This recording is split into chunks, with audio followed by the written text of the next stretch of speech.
शर्म नहीं आती? बाबा साहब डॉक्टर भीमराव अंबेडकर ने जो धारा 1 बनाई है उसको चेंज करेंगे बेशरम लोग। ये जो साजिशें कर रहे हैं, ये पूरे देश में राष्ट्रपति शासन लागू करा के तब चुनाव कराना चाहते हैं। ये हम समझते नहीं क्या? हम अम्बेडकरवादी हैं, हम इनकी हर चाल समझते हैं और हर चाल हम इनकी नेस्तो नाबूद करेंगे। कोई चाल नहीं चलने दी जाएगी, देश को नहीं तोड़ने दिया जाएगा, संविधान को नहीं बदलने दिया जाएगा। ये इतने बड़े धोखेबाज बेईमान है, बाबा साहब को धोखा दे रहे हैं, ये बाबा साहब के खिलाफ जाके काम कर रहे हैं।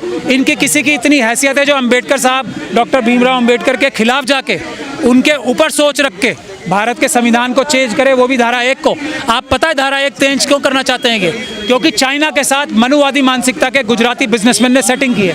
धारा 1 में ही भारत की जो सीमाएं हैं उसको निर्धारित किया गया है, धारा 1 में ही डिस्क्राइब है। ये इतनी बड़ी साजिश है और मैं बार बार कह रहा हूँ, ये धारा 1 डिफाइन करती है हमारे देश की सीमाओं को। चाइना को ये 2000 किलोमीटर जगह ये कंसीड कर चुके हैं ये आरएसएस और बीजेपी के लोग। हमारी सेना बेकरार है वो जगह वापस लेने के लिए। ये नरेंद्र मोदी जी की सरकार हमारी सेना के आगे रोड़े क्रिएट कर रही है ताकि वो 2000 किलोमीटर ना ले सकें। इसीलिए धारा 1 से छेड़छाड़ कर रहे हैं। ये करप्ट हैं, ये बेईमान हैं। ये लोग जो धारा 1 को चेंज करना चाहते हैं वो देशद्रोही हैं। मुझे कहने की कोई शक और शुबे की गुंजाइश नहीं है, क्योंकि बाबा साहब डॉक्टर भीमराव अंबेडकर से ज़्यादा अकल इनमें से किसी को ना है ना हो सकती है। जब धोखाधड़ी इनके खुद के वकील राम जेठमलानी जी इनको बोलते हैं चीटर हैं, दोनों को, अमित शाह को और मोदी को, तो चीटरों से तो कुछ भी उम्मीद कर सकते हो। ये तो देश के साथ चीटिंग कर रहे हैं। जिस संविधान की शपथ लेके ये लोग प्रधानमंत्री, एमपी और ये सब बनते हैं, उस संविधान के साथ धोखा कर रहे हैं। वो शपथ को चेंज कर रहे हैं, धारा 1 बदलना चाहते हैं, संविधान का आर्टिकल 1 बदलना चाहते हैं। ये संविधान में जिस तरीके से इलेक्शन करने का तरीका है वो बदलना चाहते हैं। ये पैसा खर्च होता है, ये सारा पैसा देश का लूट के अडानी जी को देने वाले, अंबानी जी और ऐसे अपने दूसरे धन्ना सेठों को देने वाले, ये देश में पैसे की फिक्र कर रहे हैं।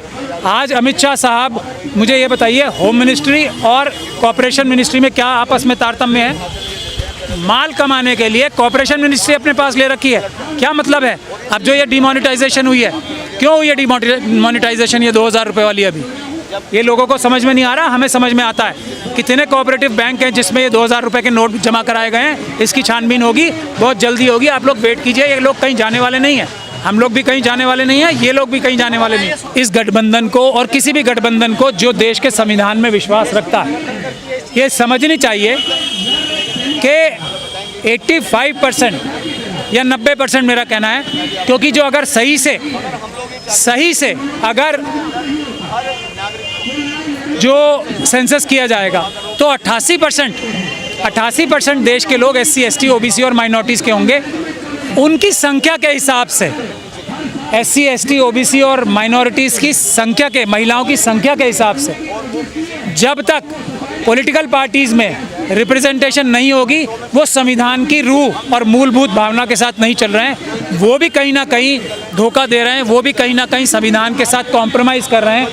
तो ये इन्हें समझना चाहिए। अगर ये आज बीजेपी और आरएसएस क्यों इतनी मजबूत है? क्यों दूसरी पॉलिटिकल पार्टीज़ हैं, वो भी संविधान की मूलभूत भावना, यानी कि हर एक व्यक्ति को इस देश में बराबर की हिस्सेदारी मिलनी है, हर एक व्यक्ति को, उसको पालन नहीं कर रहे हैं। SC, ST, OBC और माइनॉरिटीज़ को, महिलाओं को उनके परसेंटेज के हिसाब से जगह नहीं दे रहे अपनी पॉलिटिकल पार्टीज़ में, अपने MP, LMLAs में। इसीलिए तो इतनी मजबूरी आ गई देश में, इसीलिए तो इतना बड़ा संकट देश के सामने खड़ा हो गया, इसीलिए तो आरएसएस और बीजेपी इतनी पावरफुल हो गई।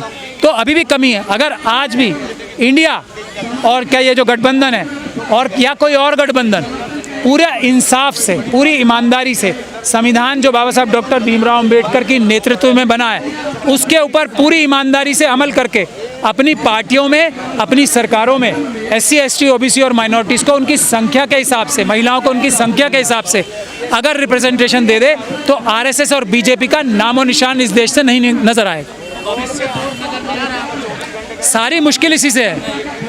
अब आप समझ लीजिए, बीजेपी की ताकत इसी से है कि जो दूसरी पार्टीज़ हैं वो SC, ST, OBC और माइनॉरिटीज़ को, महिलाओं को उनकी संख्या के हिसाब से रिप्रेजेंटेशन नहीं दे रही, वरना किसी को कैंपेनिंग करने की भी ज़रूरत नहीं पड़ेगी। भले ही ये EVM का इस्तेमाल करें, भाई कोई भी चालबाजी कर लें, इनकी एक भी सीट पूरी पार्लियामेंट में नहीं आएगी, ऐसा मैं दावा करता हूँ। आप देखिए, ये जनता को जगाने के लिए मिशन सेव कॉन्स्टिट्यूशन का जो ये आंदोलन है, पहला ऐसा आंदोलन है जो सोशल आंदोलन है, जिसमें देखिए जनता के जागने का सबसे बड़ा सबूत ये है कि विभिन्न पॉलिटिकल पार्टियां आरएसएस और बीजेपी को छोड़ के इस आंदोलन को, सोशल आंदोलन को ज्वाइन कर रही हैं, तो कहीं ना कहीं जो अपोजिशन पार्टीज़ हैं उनको ये समझ में आ रहा है ना कि सोशल आंदोलन के कंधे पे चढ़ के ही राजनीतिक दल इस आरएसएस और बीजेपी को हरा सकते हैं। ये सभी पॉलिटिकल पार्टियों के समझ में आ रहा है बात, और ये बहुत खुशी की बात है। हम लोग लड़ाई लड़ेंगे असली, हम लोगों का कोई ऐसा मकसद नहीं है कि इसे हटा के उसे बनाना है। हमें देश के दुश्मनों को हटा के ऐसे लोगों को बनाना है, या कोई भी बन जाए जो देश का दुश्मन ना हो, जो गद्दार ना हो, जो आरएसएस और बीजेपी से कनेक्शन ना रखता हो, क्योंकि ये लोग संविधान खत्म करना चाहते हैं मनुस्मृति लागू करने के लिए। कोर्ट में अगर न्याय मिलने की उम्मीद है तो वो इसलिए कम हो जाती है कि कोर्ट में टाइम इतना लगता है। आप खुद ही कह रहे हैं 3 साल से चल रहा है, 3 साल हो गए ना आज। ये प्रोफेसर जो सविता रॉय है, उसको आरएसएस एक सम्मान का अभी परसों कराया था उन्होंने, तो स्वाभिमान में उसको बनाया था। ये ऐसी एक टीचर है जो आज टीचर दिवस पे हमें ये देखना चाहिए कि ऐसे टीचर नहीं होने चाहिए। जितने प्रिंसिपल हैं दिल्ली यूनिवर्सिटी के, आप एक बात समझ लीजिए, वो ऐसी सविता रॉय को जो कि धोखाधड़ी करके एक प्रोफेसर को निकालती है, भूल जाइए कि वो किसी कम्युनिटी से आती है, एक ऐसे प्रोफेसर को निकालती है धोखाधड़ी करके, झूठे सिग्नेचर करके। तो उसको बचाने के लिए या उसको अपना नेता मानने के लिए सारे दिल्ली यूनिवर्सिटी के प्रिंसिपल्स ने उसे अपना जनरल सेक्रेटरी चुना है। हर एक उस व्यक्ति ने, हर एक उस प्रिंसिपल ने जिसे डॉक्टर सविता राय को वोट दिया है, वो इस लायक नहीं है, बल्कि वो एक ऐसा एग्जाम्पल है कि ऐसे व्यक्ति को जिसने डॉक्टर सविता राय को वोट दिया है वो टीचर बनने लायक नहीं है। ये टेस्ट होना चाहिए। इसलिए मैं कोर्ट की बात है, कोर्ट से देखिए न्याय मिलेगा। डॉक्टर सविता रॉय रजिस्ट्रार हों और हो सकता है वाइस चांसलर भी जेल जाएं, लेकिन वो इतने समय बाद जाते हैं कि न्याय कहीं धुंधला पड़ जाता है।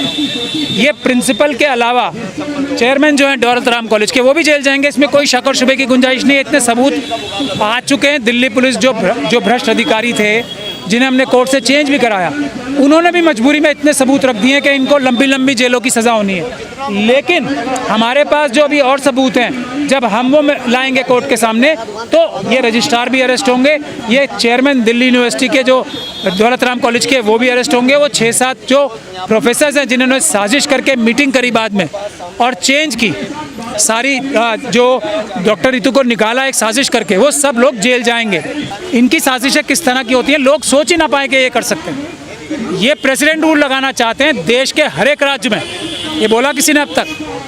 ये है इनकी साजिश, जो या तो किसी की समझ में नहीं आ रही है या कोई बोलने की हिम्मत नहीं कर रहा है। ये कोई 5 राज्यों में प्रेसिडेंट रूल नहीं लगाने वाले, ये देश के हर एक राज्य में प्रेसिडेंट रूल लगा के तब एक साथ चुनाव कराना चाह रहे हैं। इसीलिए इनको हटाना देश बचाने के लिए सबसे ज़्यादा ज़रूरी है। आज ये भारत का संविधान की जो पहली धारा है उसको साजिश करके बदलना चाह रहे हैं, इंडिया का नाम हटाना चाह रहे हैं, जो बाबा साहब डॉक्टर भीमराव अम्बेडकर ने ठीक रखा।